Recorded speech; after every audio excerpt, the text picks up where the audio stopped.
അസ്സലാമു അലൈക്കും വറഹ്മത്തുള്ളാഹി വബറകാതുഹു. ഇന്നാ ലില്ലാഹി വ ഇന്നാ ഇലൈഹി റാജിഊൻ. സമസ്ത കേരള ജംഇയ്യത്തുൽ ഉലമ കേന്ദ്ര മുഷാവറ അംഗവും ജാമിയ സഅദിയ ജനറൽ സെക്രട്ടറിയുമായ സയ്യിദ് ഫസൽ കോയമ്മ തങ്ങൾ ഖുറാ തങ്ങൾ വഫാത്തായി. അദ്ദേഹത്തിന് 64 വയസ്സായിരുന്നു. അല്പസമയം മുൻപായിരുന്നു അന്ത്യം. ഇപ്പോൾ എട്ടിക്കുളത്തെ വീട്ടിലുള്ള ജനാസ വൈകുന്നേരം 5 മണിക്ക് മംഗലാപുരം കുറത്തിലേക്ക് കൊണ്ടുപോകുമെന്നാണ് അറിയുന്നത്. ജനാസ നിസ്കാരം രാത്രി 9 മണിക്ക് കുറത്തിൽ നടക്കും. സമസ്ത പ്രസിഡന്റായിരുന്ന മർഹൂം താജുൽ ഉലമ ഉള്ളാൾ സയ്യിദ് അബ്ദുറഹ്മാൻ അൽ ബുഖാരി തങ്ങൾ സയ്യിദത്ത് ഫാത്തിമ കുഞ്ഞുബീവി ദമ്പതികളുടെ മകനായി 1960 മെയ് 1 ജനിച്ചു. പ്രാഥമിക പഠനത്തിനു ശേഷം ഉള്ളാൾ സയ്യിദ് മദനി അറബിക് കോളേജിൽ ദറസ് പഠനവും ഉപരിപഠനവും പൂർത്തിയായി. പിതാവിന് പുറമെ താഴേക്കോട് എൻ അബ്ദുള്ള മുസ്ലിയാർ, ഇമ്പിച്ചാലി മുസ്ലിയാർ, ഉള്ളാൾ ബാവ മുസ്ലിയാർ, വെള്ളിമുക്ക് കുട്ടി മുഹമ്മദ് മുസ്ലിയാർ എന്നിവരാണ് പ്രധാന ഗുരുനാഥന്മാർ. കർണാടകയിലെ 60ഓളം മഹല്ലുകളിലും കേരളത്തിലെ വിവിധ മഹല്ലുകളിലും ഖാളിയാണ്. ഖുറായിലെ സയ്യിദ് ഫാദിൽ ഇസ്ലാമിക് സെന്ററിലെ പ്രധാന ഉസ്താദാണ്. ഖുറാ തങ്ങൾ എന്നറിയപ്പെട്ട അദ്ദേഹം ദക്ഷിണ കന്നഡയിലെയും സമീപ പ്രദേശങ്ങളിലെയും സുന്നി സമൂഹത്തിന്റെ നേതൃനിരയിൽ പ്രവർത്തിച്ചു. 5 പതിറ്റാണ്ടിലേറെക്കാലം ഉള്ളാളടക്കം 100 കണക്കിന് മഹല്ലുകളുടെ സംയുക്ത ഖാളിയായിരുന്ന താജുൽ ഉലമയുടെ വഫാത്തിന് ശേഷം അദ്ദേഹത്തിന്റെ പിൻഗാമിയായി ഖുറാ തങ്ങളെ തിരഞ്ഞെടുത്തിരുന്നു. ഇതുൾപ്പെടെ നിരവധി മഹല്ലുകളിൽ ഖാളിയായ തങ്ങൾ 10,000ങ്ങൾക്ക് സ്വാന്തനവും അത്താണിയുമായിരുന്നു.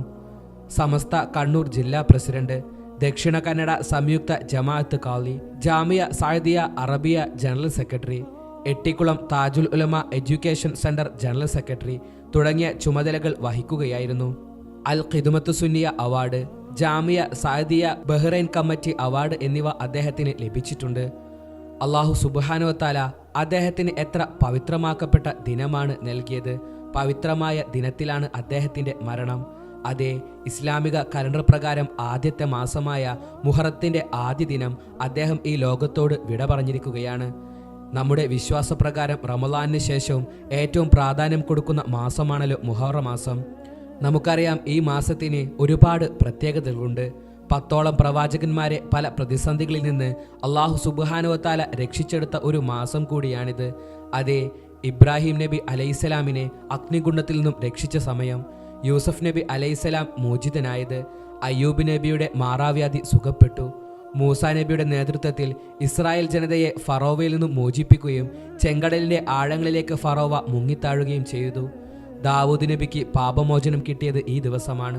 സുലൈമാൻ നബിക്ക് അധികാരം തിരിച്ചു നൽകിയത് ഈ മാസമാണ്. യൂനുസ് നബി മത്സ്യത്തിന്റെ ഉദരത്തിൽ നിന്നും പുറന്തള്ളപ്പെട്ടത് ഈ മാസമാണ്. ഈസാ നബി കുരിശിൽ തറക്കാതെ ആകാശത്തേക്ക് ഉയർത്തപ്പെട്ടത് ഈ മാസമാണ്. മുഹമ്മദ് നബിക്ക് അത്യുന്നതമായ പദവി ലഭിച്ചത് ഈ മാസമാണ്. ഖിളർ നബിയുടെ വിജ്ഞാനത്തിൽ വർധനവ് നേടിയത് ഈ മാസമാണ്. സ്വർഗവും നരകവും സൃഷ്ടിക്കപ്പെട്ടതും ഈ മാസം. അർഷും കുർസും സൃഷ്ടിക്കപ്പെട്ടത് ഈ മാസം. ലൗഹും കലമും സൃഷ്ടിക്കപ്പെട്ടത് ഈ മാസം. ജിബ്രിൽ, മിക്കായിൽ, ഇസ്രാഫിൽ, അസ്രായിൽ എന്നിവരെ സൃഷ്ടിക്കപ്പെട്ടതും ഈ മാസം. ലോകത്ത് ആദ്യമായി മഴ വർഷിച്ചത് ഈ മാസം. തുടങ്ങി പുണ്യമാക്കപ്പെട്ട ഒരുപാട് സംഭവങ്ങൾ നടക്കപ്പെട്ട മാസമാണ് ഈ ഒരു മുഹറം മാസം എന്ന് പറയുന്നത്. അതേ, ആ പുണ്യമാക്കപ്പെട്ട ദിനം തന്നെ മഹാനവറുകൾ നമ്മിൽ നിന്നും വിട പറഞ്ഞിരിക്കുകയാണ്. അല്ലാഹു സുബ്ഹാനഹു വ തആല അദ്ദേഹത്തിന്റെ ഖബർ ജീവിതം സുഖത്തിലും സന്തോഷത്തിലുമാക്കട്ടെ. എന്തെങ്കിലും ചെറുതും വലുതുമായ തെറ്റുകൾ ചെയ്തു പോയിട്ടുണ്ടെങ്കിൽ അതെല്ലാം അല്ലാഹു സുബ്ഹാനഹു വ തആല ഈ മാസത്തിന്റെ പവിത്രത കൊണ്ട് മാപ്പാക്കി കൊടുക്കട്ടെ. അവരെയും നമ്മയും അല്ലാഹു സ്വർഗത്തിൽ ഒരുമിച്ച് കൂട്ടട്ടെ. ആമീൻ. ഈ വീഡിയോ നിങ്ങളിലേക്ക് എത്താൻ കാരണമായവർക്ക് വേണ്ടി പ്രത്യേകം ദുആ ചെയ്യണമെന്ന് ഉറപ്പെടുത്തി ഇൻഷാ അല്ലാഹ് മറ്റൊരു വീഡിയോയുമായി നമുക്ക് പിന്നീട് കാണാം. ദുആ വസിയത്തോടെ. അസ്സലാമു അലൈക്കും വറഹ്മത്തുള്ളാഹി തആല വബറകാതുഹു.